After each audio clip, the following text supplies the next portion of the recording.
Hello, HINRI friends and donors. I wanted to share the 2023 third quarter update. There have been a lot of exciting things happening with HINRI, with the Center for Global Health Innovation.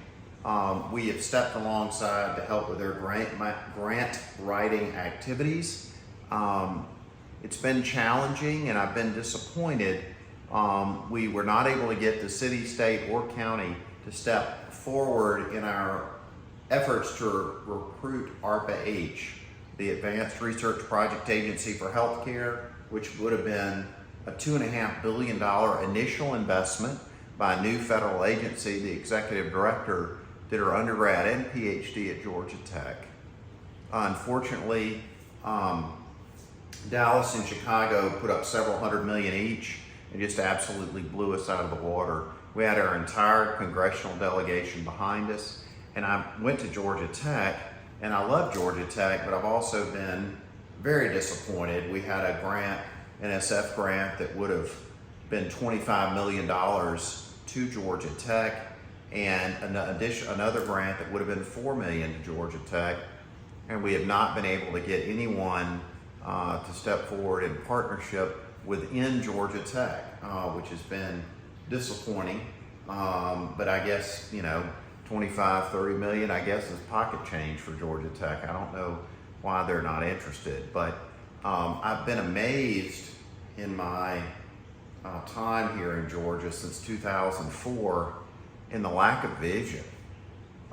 We have had the opportunity to be the global leader in health innovation for the last 2 or 3 decades, and we're now going to find ourselves 15 to 20 years behind the rest of the country, even though we had some of the very best resources to begin with. I was just on the phone this morning with Bill Hawkins, the former chairman and CEO of Medtronic, who's launching a venture fund with his son, or considering doing so, in North Carolina. And it just reminds me that in 1959, when they created Research Triangle Park, North Carolina was the third poorest state in America, and they picked the poorest county in the third poorest state, and they've now created over 60,000 jobs and a global brand, and actually do less research than we do.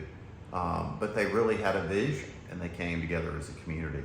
And I still hope that can happen for Atlanta and the state of Georgia. And I had a call with a very prominent global organization I won't name, but they've got an endowment of almost 1.2 billion. They're doing incredible work in Africa, which is very exciting because that's what got me into healthcare to begin with. I have been working for the last 3 to 4 months on an impact fund at this organization's request, which, if we create a formal partnership, I'll share the name, which you would certainly recognize. And I've got a dear friend in Washington who's a 4th generation Kenyan businessman, 4th generation in his family. He worked in a dozen startups in Africa and 3 multi-billion-dollar multinationals and out of Africa. And we have relationships with leadership at the IFC, the IMF, International Monetary Fund, International Financing Corporation, the Africa Development Bank, the World Bank, where his wife works, focused on Africa. And obviously the work that CGHI was highlighting with the Carter Center and their riverworm, guinea worm river blindness programs, the Task Force for Global Health, giving away over $1.5 billion a year in 135 countries, MAP over $500 million a year,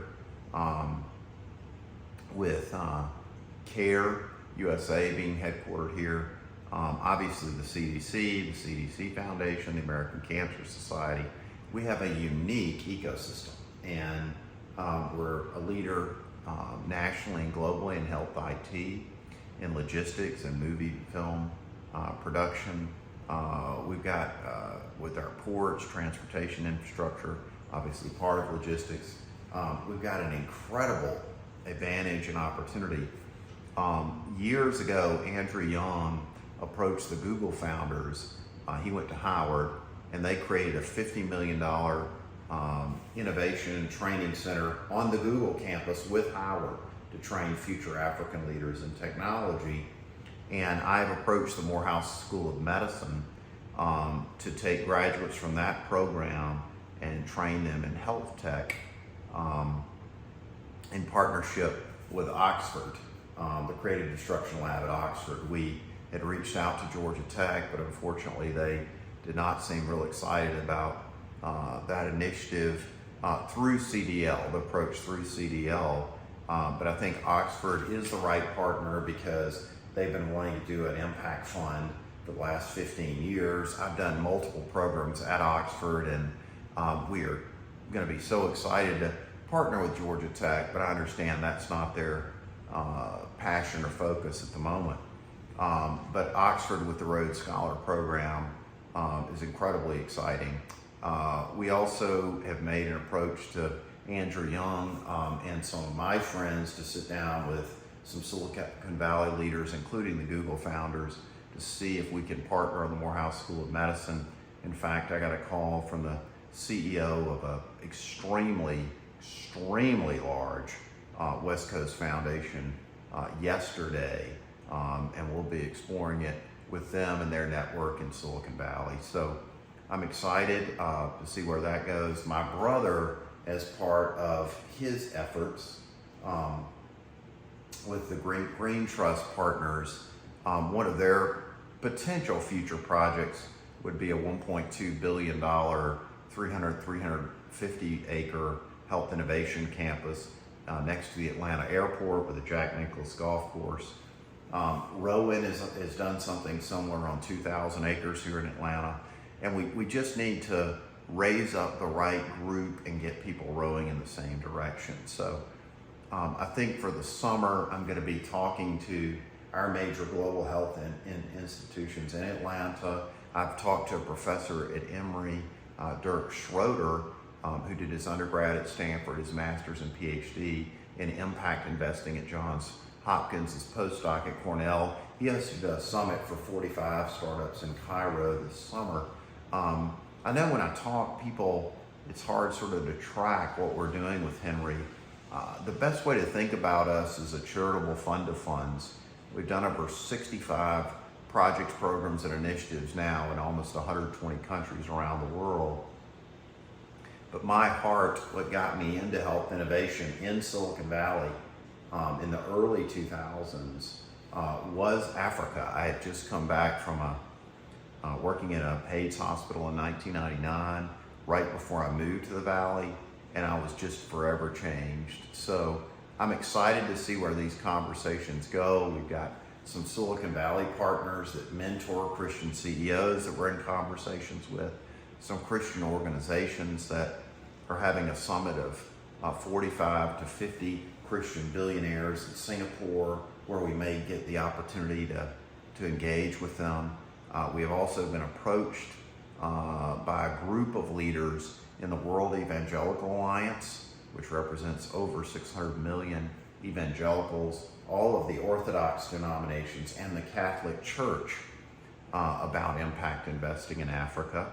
And I've been asked to serve as a deacon and will be ordained in September in the continuing Evangelical Episcopal Communion Church, which is instrumental in bringing these different groups together.